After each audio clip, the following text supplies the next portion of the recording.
Hello friends, welcome back. आज let's talk about report writing. Report म्हणजे अहवाल.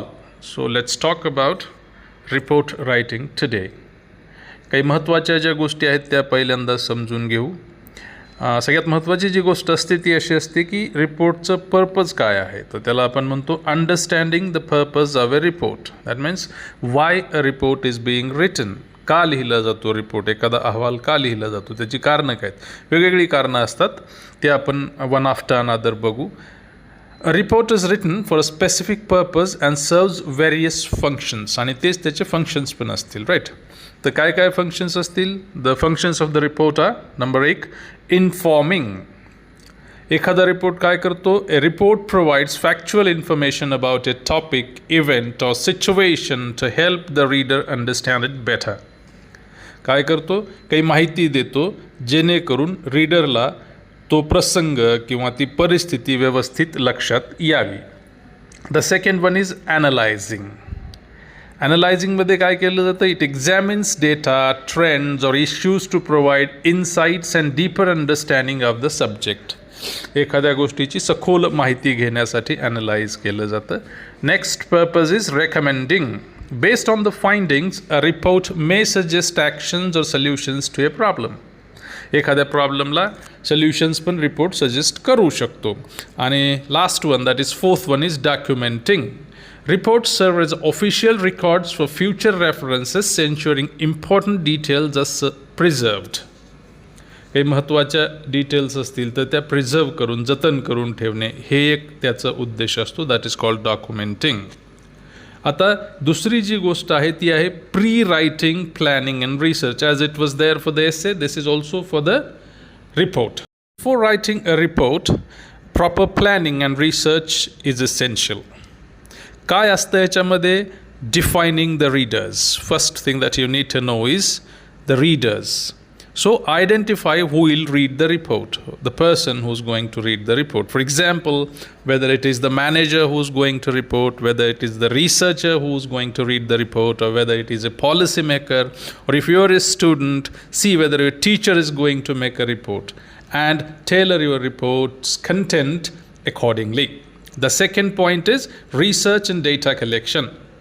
आता रिसर्च असलं पाहिजे, because if you are writing a report you should know the things properly. म्हणून म्हणतात gather relevant information from reliable sources such as books, articles, interviews और surveys. जिथून मिळेल तिथून रेलेव्हंट, जी योग्य आहे ती माहिती मिळवणे. आणि the third stage is creating an outline.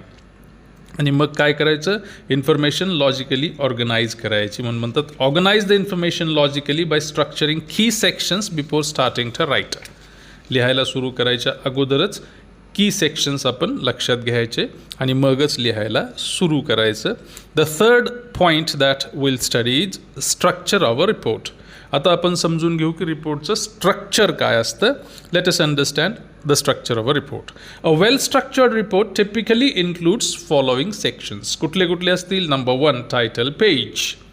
Contains the report title, author's name and organization if it is applicable. दुसरं काय असेल. Executive summary. एक्झिक्युटिव्ह समरी म्हणजे काय असते. It is a brief overview of the report's purpose, key findings and recommendations which allows readers to grasp the main points quickly. म्हणजे सगळं वाचत बसायची गरज नाही. एक्झिक्युटिव्ह समरी वाचली की कळतं की मध्ये काय असेल. त्याच्यानंतर थर्ड पॉईंट इज इंट्रोडक्शन. इंट्रोडक्शनमध्ये काय असतं. Introduction introduces the topic, objectives and the scope of the report. It also explains why the report is being written. त्याच्यानंतर असते मेथडॉलॉजी. मेथडॉलॉजी काय करते. Methodology describes how data was collected and analysed. For example whether it was collected through surveys, interviews और case studies and all that. त्याच्यानंतर असतं conclusion. कन्क्लुजनमध्ये काय येईल. Conclusion summarises key findings in their applications without introducing new information. आता कन्क्लुजनमध्ये नवीन माहिती असेल का. नाही. जी माहिती आधी दिलेली आहे, ज्या की फाइंडिंग्स आधीच्या आहेत त्याचंच समरी आपल्याला कन्क्लुजनमध्ये देता येतं किंवा दिलं जातं. त्याच्यानंतर असतात recommendations. Recommendations provide practical suggestions based on the findings to address problem or improve a situation. Recommendations कशासाठी असतात? काही प्रॅक्टिकल सजेशन्स देण्यासाठी की बाबा असं करा, ह्याच्यातून हा मार्ग निघू शकतो हे सांगण्यासाठी. That is what we call recommendations. त्याच्यानंतर असतात रेफरन्सेस. रेफरन्सेस काय असतात? References are the lists of sources cited in the report. कशासाठी असतात? They are there to give credit to original authors and ensure credibility.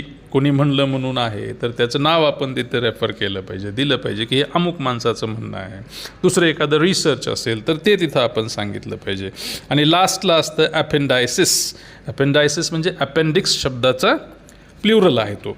Appendices includes additional material such as raw data, charts, or detailed explanations that support the report but are too extensive for the main body. Main बॉडीमध्ये ते घातले तर खूप मोठे होतात म्हणून आपण त्यांना काय करत असतो? शेवटी ठेवून देत असतो. त्याला आपण म्हणतो ॲपेंडायसिस. आणि चौथा पॉईंट आहे style and tone of a report. कसं असलं पाहिजे स्टाईल आणि टोन रिपोर्टचा? Report should be written in a professional and reader friendly manner. Professional आणि रीडर फ्रेंडली मॅनरमध्ये रिपोर्ट लिहिला गेला पाहिजे.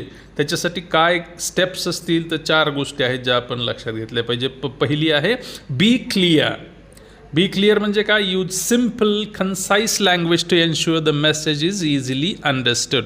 साधी कन्साईज भाषा वापरायची ज्याच्यामुळं मेसेज इझिली अंडरस्टँड होईल. Use active voice. दुसरं काय आहे? ॲक्टिव्ह व्हॉइसचा वापर करणे. Active sentences make the report more direct and engaging. For example, the team analyse the data instead of the data was analysed by the team is a better choice. त्याच्यानंतर आहे remain objective. Objective राहायचं म्हणजे stick to the facts and avoid personal opinions unless specifically required. जर खरी गरज असेल तरच opinions द्या, अदरवाईज फॅक्टच स्टेट करा. आणि last 4th point is use visuals effectively. आता काही वेळा आपल्याला काय करायला लागतं? We need to use charts, graphs and tables. So the charts, graphs and tables can help present complex data in an easy to understand format. So try to use these visuals effectively. And the last point is revising and proofreading, which is important in all sorts of writing, where revising and proofreading should be done. Before finalizing the report, thorough revision is necessary. त्याच्यात काय काय केलं पाहिजे मग? check for the clarity and coherence. का? To ensure the content is logically structured and flows smoothly. Content हा logically structured आहे आणि स्मूथली जातो आहे हे बघण्यासाठी you have to check for clarity and coherence. Then second is ensure accuracy. Ensured accuracy is verification of facts, data and references to prevent the errors. चुका नसणे हे पाहण्यासाठी ॲक्युरसी एन्श्युअर केली पाहिजे.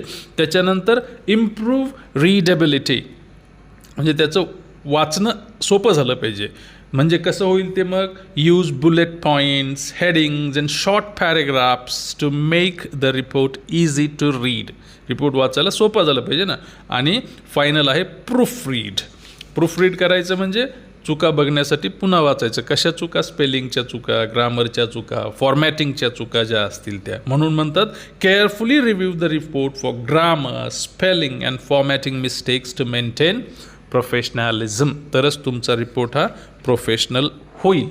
तर या साऱ्या गोष्टी होत्या रिपोर्ट रायटिंगबद्दलच्या. 4 महत्त्वाचे मुद्दे जे आपण रिपोर्ट रायटिंगबद्दलचे बघितले, की पॉईंट्स ते काय होते? Understanding the purpose of the report, pre writing, planning and research, त्याच्यानंतर structure of the report, style and tone of the report आणि रिवायझिंग अँड प्रूफ रीडिंग हे की पॉईंट्स होते. त्याच्यात काही सब पॉईंट्स हे आहेत जे आपण बघितलेले आहेत. आय होप रिपोर्ट रायटिंग तुम्हाला कळालेलं असेलच. नसेल तर पुन्हा एकदा ऐका.